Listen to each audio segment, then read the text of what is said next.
Hello and welcome to the Car Care Nut channel, and welcome to the all-new 2025 Toyota Camry. But wait, is it all new? You'll find out in this video. In today's video, we're going to do a proper technical review under the hood, under the car, inside out, to see what's new in the 25 Camry, a very important sedan for Toyota, right after this.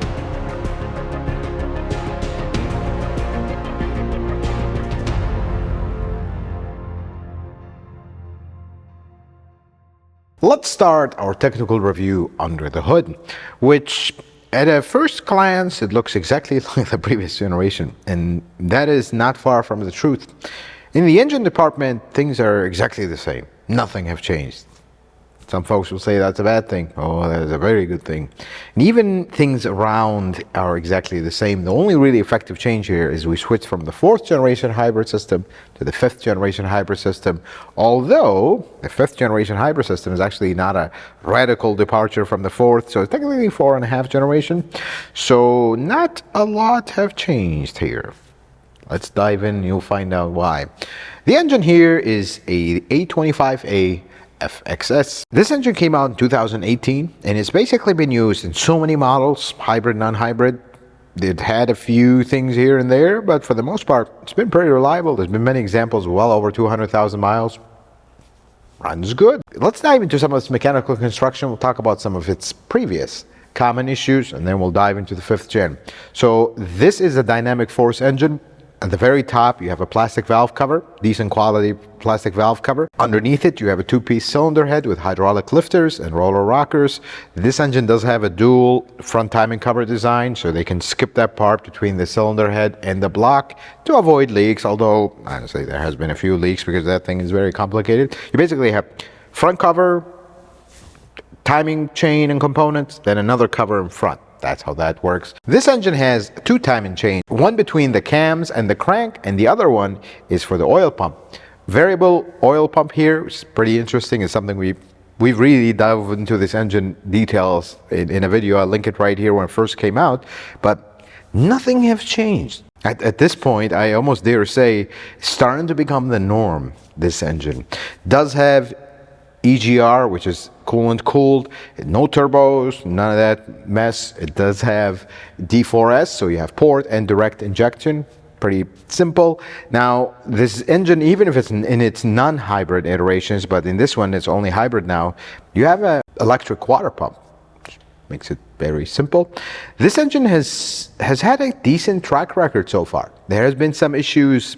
I'll take you all the way back to 2018, so we kind of skipped talking about this. This engine has electronic variable valve timing on the intake side and hydraulic on the exhaust side. So the way the electronic works is you have a motor that sits right on top of the variable valve timing gear. If you spin that motor faster than the gear, it's going to actually rotate the inside of the gear and advance the timing. If you spin it slower, it's going to rotate that gear back and it'll retard the timing. If you spin them at the same speed, that is base timing. Pretty simple. It sounds very high-tech, but it's actually very simple component-wise. It's just the motor is very accessible. There have been a few cases of issues with these motors at the beginning, 2018, but it didn't develop into something chronic. So that was first year model stuff. And then the other issue that somewhat continues, I don't know if it's going to continue into 25, I hope not, but one of the cooling system valves, the switching valves, the coolant valves, does tend to have common issues, so it's not really the end of the world to replace it, and they seem to have updated the part, so I hope this has the latest iteration and we're good. Another thing with these engines, if you don't drive them much, they love to build up moisture, and all of a sudden your oil turns milky and gives you the scare thinking it's a head gasket. It's actually not, but maintenance is key with this engine. That's very important. And speaking of maintenance, there was one interesting decision here. This engine, when it came out, used 0W16 oil, and folks were really upset over that. That's too thin oil. Well, I have some news. 2025, they decided that was too thick of oil, so now we're going to use a 0W8 for this 25 Camry. Let me just say one thing. That is a disaster. Not because 0W8 is not good oil, you know, they have tested, proven it for this engine, so we're good. But the problem is, where can you get 0W8 for Toyota right now? Mobil 1? Everybody else? Nothing. Only the dealer, and it's almost $20 a quart. That is not a great idea. I don't know why they went with the 0W8, not only in this, in multiple other models, but this is an everyday car. Having an everyday car with oil that costs $20 a quart, and you can't find it anywhere but the dealer, and even the dealer doesn't have it. I don't know how I feel about that. I wish they didn't do that. That's the only thing about this. But otherwise, there has been a few cases of direct injectors, kind of sporadic, but nothing have seemed to be chronic enough. But otherwise, things have been quiet for this engine. Plenty of examples with high miles. So their decision to keep this engine is definitely a good one. And I hope they keep it for this entire generation and we don't end up getting a turbo here. So far, at least with the parallel series hybrid systems, we haven't had a turbo engine. With the other one, with the 1MHV, we did, but in this one, we haven't. Speaking of the hybrid system, let us dive into that. And we welcome another Toyota into the 5th generation hybrid system. Although it's not exactly a 5th generation. Sorry, Toyota, but we have to say the truth. It's technically a 4.5 series, basically an improved 4th generation. So they call it 5th gen. Of course, they are the manufacturer. They can call it whatever they want.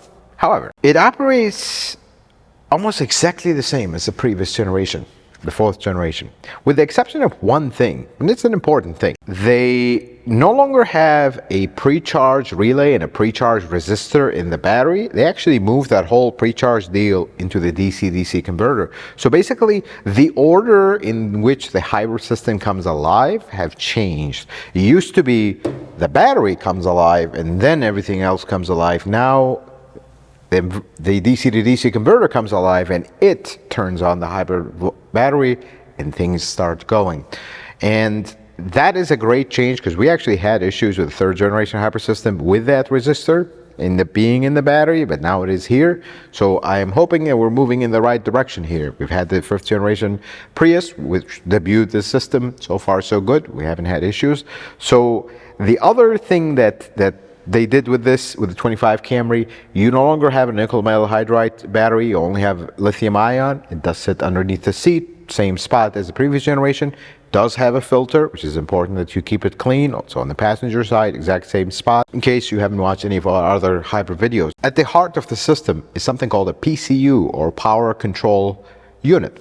This is the inverter with converter assembly, that's what it used to be called. This is the brain of the operation. This is what controls which motor is charging, which motor is generating, what compressor is doing. And in addition, because now we have an optional all-wheel drive system, which we're going to look at when we look underneath the car, this also includes the inverter for that rear motor generator. So they kind of compacted things because this has more than usual. If you go look at an all-wheel drive vehicle from the 4th generation, the inverter will be bigger because it has that additional component. This one, though, retains the same size, even though this has the E4, that's what they're calling it, all-wheel drive system.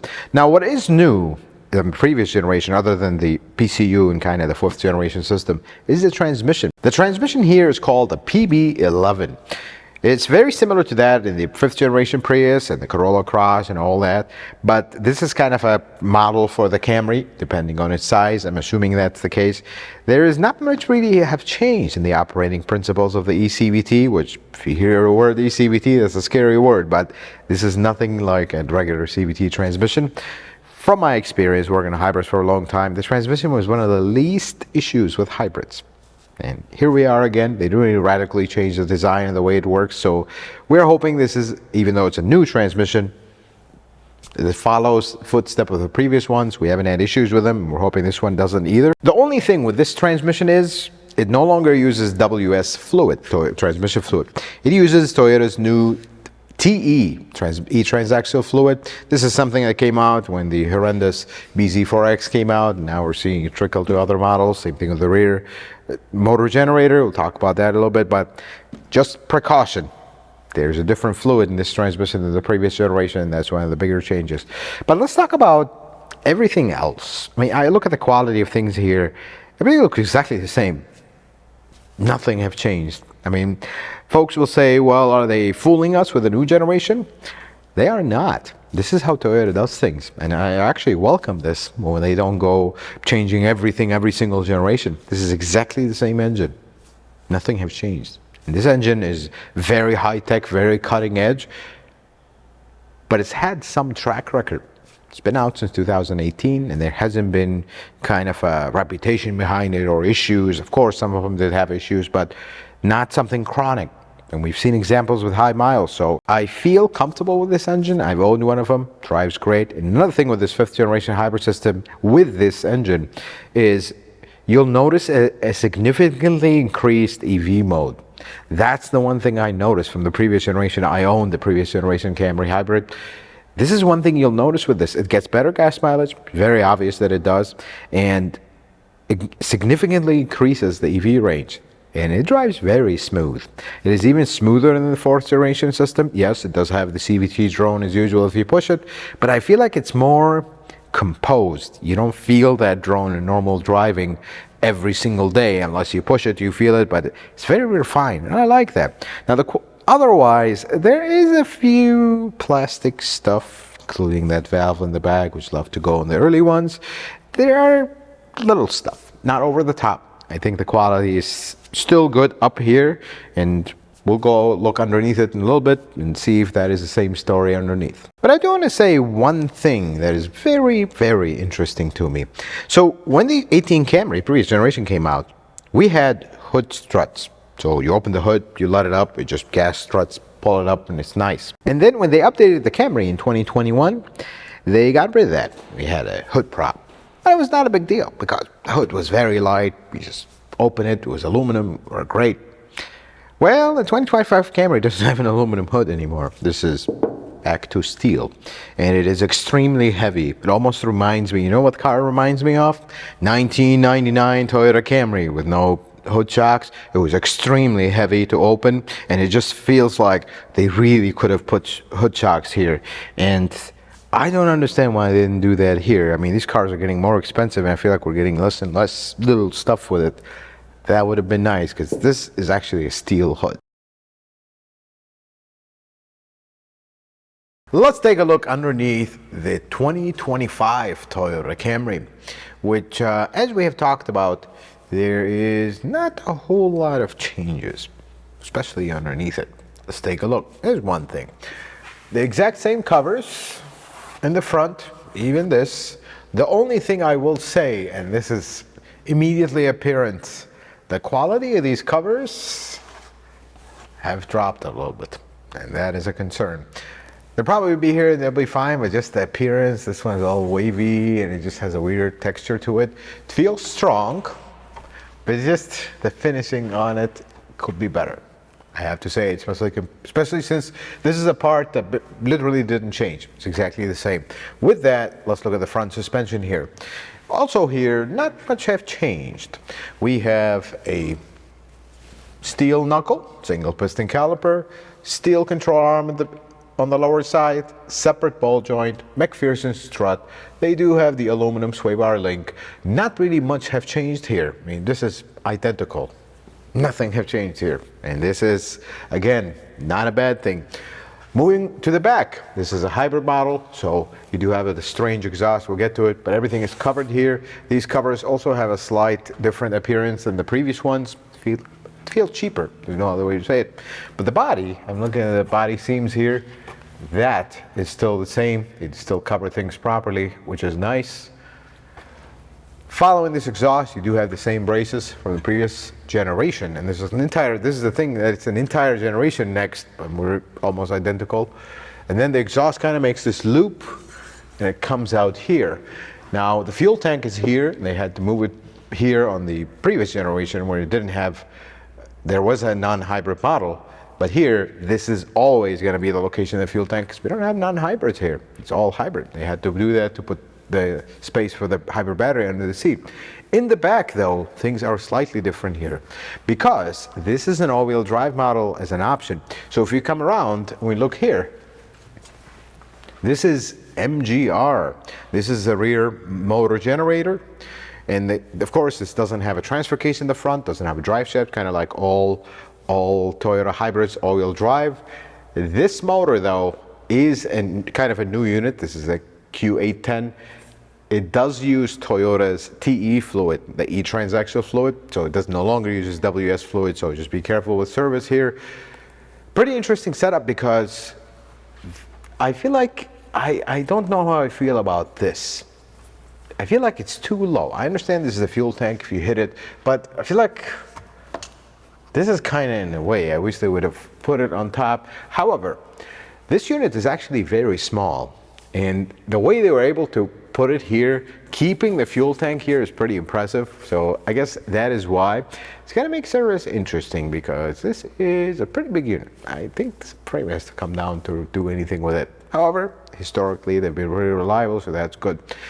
Other than this, the suspension in the back is a multi-link suspension. You know, you have a few arms, everything is steel, knuckle is steel, everything is steel here, which is pretty cool. Like most folks that are really interested in aluminum parts, they just add cost and make the car lighter. But again, this doesn't need it. This gets great gas mileage. Single piston caliper in the back with electronic motor on it. Pretty simple. Basically, if you look at this in the back, it looks exactly the same as the previous generation, down to the cover that covers it all the way across with a rock. So this fell on me. All the way to the back, single muffler because this is a hybrid. This area though is wide open. I wish they would have at least attempted to cover it. This would have been nice, but again, I think they did that for the muffler. Still, this is the thing with new cars. Exhaust quality is pretty standard Toyota. Good quality exhaust. I really like that they continue that. I see that. The only thing is, this is something that Toyota stopped doing, which I wish they would still do. They used to paint the face of the mufflers. Granted, this is not as exposed as the other models, and they used to paint the tip. They no longer do that. And that's not the end of the world, but it's the little stuff that add up that makes them a little better than most that don't do this little stuff. But still, at least the exhaust is good quality. Well, let's take a look at the outside of the 2025 Toyota Camry. Now, this front is following Toyota's new theme that started with the Prius. You do have the Toyota logo up here, radar sensors right here, the 360 camera. Interesting, is a little bit offset. Pretty cool to see that. They're still able to make it work. But it does have this flat surface here. This is the new look that they have, and you pretty soon you'll see it in every single model. But there's something about this Camry, and we talked a little bit about it, the powertrain. If you look past the front clip, everything else is almost identical. I mean, the pillars, the location, even the shape of the fender, everything is very, very similar to the previous model. I mean, from here, if you don't own one, you might not be able to tell the difference. And that is one of the interesting things about this car. See, they went back to the old form. We'll talk about it a little bit in the video, just kind of focus on that. But let's talk about what's actually new beyond just the obvious stuff, the looks. So this has Toyota Safety Sense 3.0. Part of that, you have radar sensors now on the side, on each side. Interestingly, they work kind of like parking sensors. So one of them is connected to the other one, and then they're connected to the car. They kind of loop inside that one. So if you disconnect one of them, the other one will not work. So that is important that you are aware of that. Kind of like how the parking sensors are, that's how they work. Now, beyond that, we go to the side. I mean, the side, it looks very, very, very identical to the outgoing model. It's very similar, and that is very interesting that they decided to do that, but hey, it works. Previous model, I think, is one of the best generations. Super biased because I used to own one, but I think it's really good. The door only has lock on the front, not the rear, something to be expected of this segment. We walk around the back here. Again, it has a similar feel, but the taillights are different. I almost look at that quarter panel, looks very similar, but taillight is different. Interesting look. This is XLE model, so it's not the sport model, but I feel like it still is an aggressive look. It's kind of an interesting, are you trying to copy somebody here? Yes, well, yeah, let's put a few pictures here. And then something else they did here, I like that they had written out Camry in very large lettering. It's really spaced out, kind of looks classy.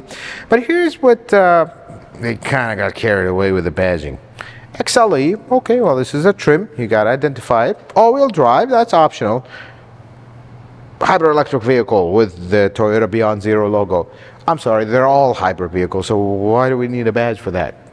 Could have lost that badge, nobody would have noticed. But when we look at the trunk, starting with the button actually changed. This button used to be outside here. Now it is sunken in. I wonder why they did that.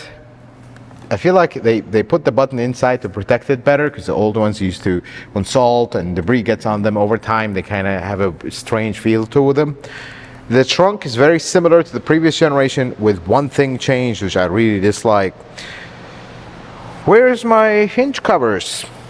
What happened here? I have just an ugly wire exposed. I mean, this is when we go from a previous generation to the new generation. We're supposed to improve things, even though this generation really is not a full-on, doesn't feel like a full-on redesign, but we're losing stuff. Wish that was not the case. These cars are getting pretty expensive. Should get the covers back. Wonder if we can get the cover from the old generation. It'll probably fit. Don't quote me on that. I haven't tried that, but this car has exact same dimensions. We look underneath here to a spare tire. It's not a full-size spare tire, but hey, spare tire nonetheless. We like that. This car is so similar to the previous generation that it's almost like when you see it just kind of pass by you quickly, you won't actually notice it's a new generation unless you see the taillights or the headlights, but it passes on the side. It's very similar to the previous generation. Almost feels like a mid-year refresh rather than a full model. Let's take a look at the inside of the 2025 Toyota Camry. Now, things here got updated. Of course, this is one of the things that will get updated when you have a light generation update, but you still have the same feeling as the previous generation. The visibility is very similar. The driving position, seats are very comfortable. Even in the sporty models, they are still comfortable, just like the previous generation. Now, the center stack is where the most of the update was. The infotainment system now is a 21 calendar year system from Toyota. Don't take that as an old system. That's how they update their systems. So this is now on par with all the new models. It is a good system, pretty featureful. Sometimes glitchy, but for the most part it works pretty good. It doesn't have any other buttons but the volume and on-off. But the cool thing is they didn't get too carried away. All your HVAC controls are physical. All your important controls are physical everywhere. And underneath that, they did shuffle this area around and I think made it better. You got a little storage area on the side and the wireless charger is right here. The only thing with the wireless charger is if you take a turn, it falls off. It doesn't really have a cradle to hold it. That's the only downside of it is. But everything else remained very similar. I mean, you look at the shifter, it's a mechanical shifter, cable mechanical shifter, just like the previous one. Behind it, the drive modes, the hold, EV mode, park and brake, it looks exactly the same as the previous generation, which is not a bad thing. It worked then, it works here, it looks great. I love it. Now, the gauges did get updated, and in this XLE trim, you have a giant screen. Very similar to that of the newer RAV4 and basically many other Toyota models. It works. It doesn't have the most features in the world, but I guess it works. The only thing about it, it does have a little bit of a learning curve until you figure out how it actually works, and then it's just a screen, doesn't do anything more than 2 gauges, a screen in the middle, but it's a screen if you want it. However, steering wheel did get a little bit of an update, nothing over the top. I like that it's still very simple to operate, very easy to use the controls. They look very familiar. And because this has Safety Sense 3.0, you have now driver monitor. This little hump on top of the steering wheel, and it'll beep at you for everything. And it has front cross traffic alert, will beep at you for everything. Kind of a Lexus feature here, which is interesting to see it, but at the same time, it gets very annoying. And eventually, if you're a good driver, you end up turning it off and you paid for it. So there is that. But then there's the coolest thing about the Camry. We have to mention that, especially the XLE model. You buy this car, you get a little microfiber towel. Not like this. You actually get it on the dash and the doors. They're calling it Dynamica microfiber or something like that. Let me translate that. It looks horrendous. I'm sorry, there's no other way to say it. I don't know why sometimes they do stuff like that. They're totally random stuff they will do to random cars, just like the Venza got the Stargaze moonroof. This has the microfiber interior. Let me tell you one thing, it's going to be very difficult to clean, and it just looks horrendous. But again, there's no other way to say it. If this was plastic, I would have been fine. If this was just fake wood, or whatever you want to put here, it's fine, but this just And it's on the doors too. And the worst part is only on the front doors, not on the rear doors. So it makes it even look worse. Not my favorite thing. And when they do stuff like that, it almost like doesn't work. But the worst part about that, beyond that, we can live without that or get another trim. But something with the previous generation, they had this curve here. And it was less than this, but they had this curve here, and it almost never made sense. Like, why are we trying to isolate the driver from the passenger? We like the passenger. But here, they really accentuated that and made it a lot more obvious. So when you sit in the passenger seat, it almost feels like you're cramped. The dash is like coming down at you, and it just doesn't feel very nice. That's one thing I wish they would have gotten rid of, that the previous generation had. Here, they made it even worse. And I have one very important announcement to make about the 25 Camry, finally. So this is one of the top trims. This is the XLE, and the XSE similar is also a top trim. I used to own an XSE top trim car, and I had a lot of blank switches next to the steering wheel. And I was wondering, it's like, what possible other option can I get to fill these? Why do I have the top of the line one and it has blank switches? Well, the good news is this is an XLE. I have 0 blank switches. Finally, we have you buy the top trim, you get no blank switches. So that's really good. Let's check out the rear seat on the 25 Camry. I'm 5'7", it's my driving position. I have okay knee room. I usually in these sit pretty far back because I used to own a previous generation, but pretty comfortable seat. You do have a little bit of a hump in the middle. Seats are very comfortable. The battery does sit underneath this, so even with that, with this having this panel roof, you do have a little bit of headroom. Decent, but if you're very tall, obviously this is going to be a problem. But now we don't have a non-hybrid model, so they're all going to be like this. It's a decent space. You do have 2 vents here. You have some USB-C and USB-A still, even it's a new model. So that is pretty cool. But notice one thing. Where is my microfiber towel here? I don't have it. It's only in the front and the dash, not in the rear seats. Let's talk about some things I do not like about the 2025 Toyota Camry. Starting with something that I actually carried over from the previous generation, and it kind of made it worse. The passenger side seat in the front. You sit down, it's great. In the previous generation, there was like a little block on the side that separated the sides, which made no sense. I wish that was just wide open. It was okay, but it just didn't make sense. In this one, though, things got a lot worse. They really accentuated that little line, and it made the passenger side feel almost cramped, small. And I don't get that part. I wish they would get rid of that because it doesn't make sense. It's just literally a design cue that takes away from your space in the interior. That's the first thing. And the second thing is specific to the XLE model. What's up with the microfiber, Dynamica microfiber, whatever stuff on the dash? It just looks horrible. There is no other way to say it. Look, the good thing is it's only in the XLE, but who's going to end up buying the XLE? Nice folks who want a quiet, refined car. Why do we have microfiber on the dash? That's a total gimmick, folks. It looks horrible, feels horrible. It just, yeah. Unfortunately, you can't buy the XLE without it, so there is that. The last thing is, and it has almost nothing to do with this particular car, but it's a new model and the prices. New car prices are getting way too much. Out of control is the word. And I understand inflation and all that stuff that I never understand, but this is way too expensive. And now we don't have a gasoline-only model. It's all hybrid, so that even makes it more expensive. And that is a concern. So should you buy a 2025 Toyota Camry? Well, this is not entirely a new generation. Let's just say that. This is a new generation in the old school Toyota way. And some folks will take that the wrong way. Please let me explain. The old school Toyota way of updating cars was, oh, let's slap some new headlights, some new taillights, let's reshuffle the interior, and let's call it a day. Well, now in the 21st century, they are doing one more thing. We're going to update some of the tech, including under the hood, a little bit. Very minor stuff, not really over the top.